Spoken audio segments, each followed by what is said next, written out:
You are now listening to the Beer Buzz Network.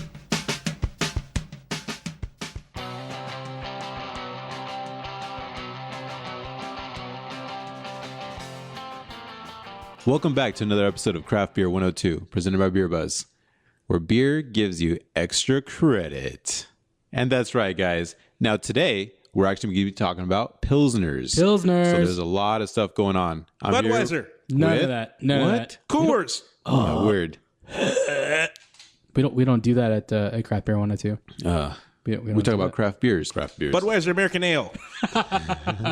Yeah, we wanted to make sure that we touched upon one of America's number one selling beers. I mean, when you go out there, the number one selling brand is, it's Budweiser. It's been Budweiser for quite a long time.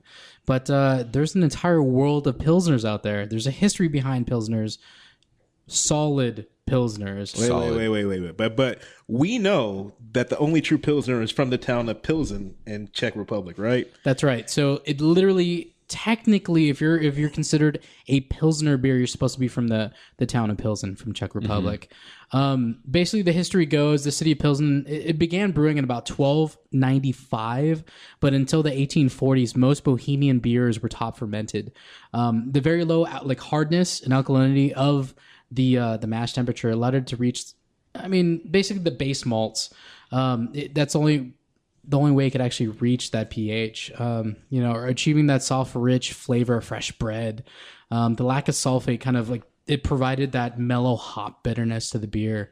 So it's pretty good. Yeah, and we also know that, a Pilsner is basically a super premium pale lager. I mean, it uses the Czech Saz hop. It's a native hop to Czechoslovakia. What I learned earlier is that you would die if you try to take that hop or that grain out of Czechoslovakia. They would kill you, right, Jason? Yeah, these guys literally. When you tried to take some of their, it's basically it's kind of like somebody tried to kill an American eagle, United States right now. What would you do? You'd be pretty pissed off. You'd probably get arrested. It's a felony, isn't it? Can't you cook it? It is. No. That's a bad thing. Unless you use Pilsner. I'm just kidding. But we can braise the Pilsner and then... Right. That's a new article that's going to be on beerbuzz.com, by the way. What not to do. Budweiser Braised Eagle. It's great. Yeah. No, but these guys literally, if you tried to take some of the ingredients that they used to make with their beer, it was an offense punishable by death. They did not mess around with their beer. So, and so when you do order a Pilsner, this is what you're going to probably look for. You're going to have a straw color, and you're going to have an effervescent, fragrant, and flowery bouquet. Very hop spice. Not that hoppy of a beer. A lot of malty overtones. It's really clean on the palate, really soft. And remember, this is the most popular beer in America by volume alone. You can find a lot of great examples of it. Personally, for me, I'm a big fan of Mama's Little Yellow Pill. Oh, that's such a good beer. Oscar Blues. Yes. And what? Okay, it's 35 IBUs. It has a real low ABV of 5.3, making it a really good session beer. You can drink it all day long. And it's a great color, nice flavor. On the can, it even says it's a gold medal winner. This is a great beer if you're looking for a decent Pilsner to try. Right. It's a solid Pilsner. I'm a big fan of trying to find the best, at least my flavor, my palate. And that also has to do with the season. But right now, I've been searching my favorite Pilsner, and right now, and I know I'm going to completely butcher the pronunciation, but it's Krosoweiss. It's an actual Czech Pilsner, because there's a difference between Czech Pilsners and German Pilsners, which we'll go into a little later. But it's a Czech Pilsner. Comes in about 5 ABV. It's an amazing adaptation, or actually, it's probably one of the original beers. This thing's dated right here on the bottle. It says 1581. So it doesn't go back as far as, the original Pilsners of 1295, but this is an amazing beer. So that's really a freshman of the Pilsner class? That's right. You see my Pilsner glass right here? Yeah. This is good stuff, man. I like it. IBUs, honestly, probably around about 10 to 20. 20 would be on the high mark. It's a solid beer. Again, basically the difference between a Czech Pilsner and a German Pilsner. The Czech Pilsners are going to be a little more maltier, less of the hop note.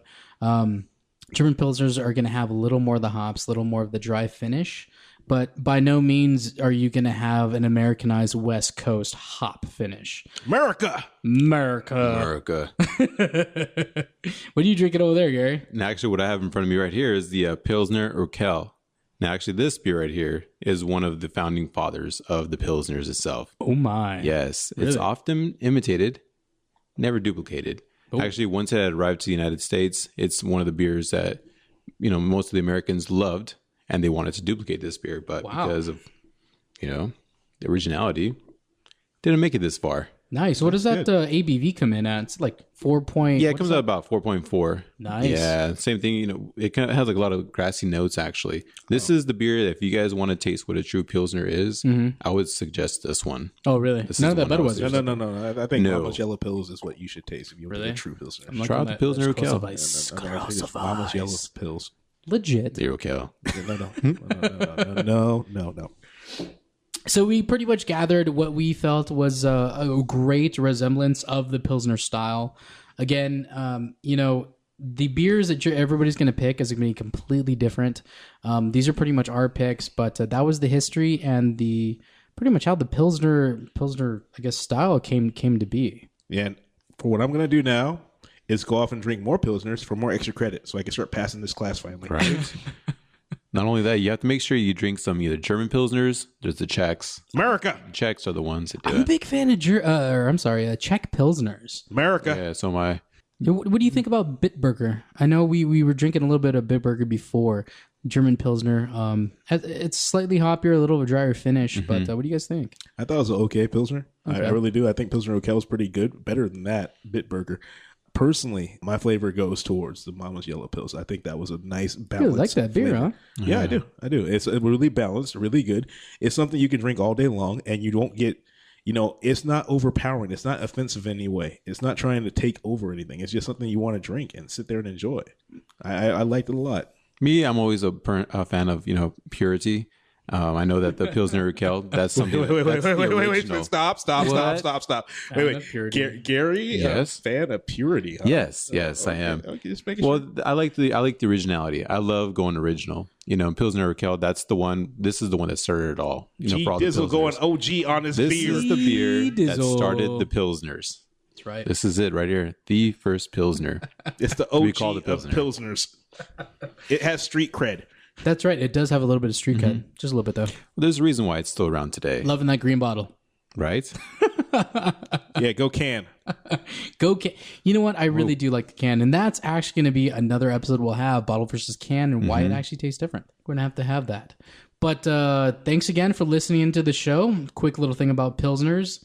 Next time, we'll be talking about brown ales. So grab your favorite brown, and we'll be drinking browns all day. So Newcastle. God, Whoa. you're fired. Deuces. Lost Coast.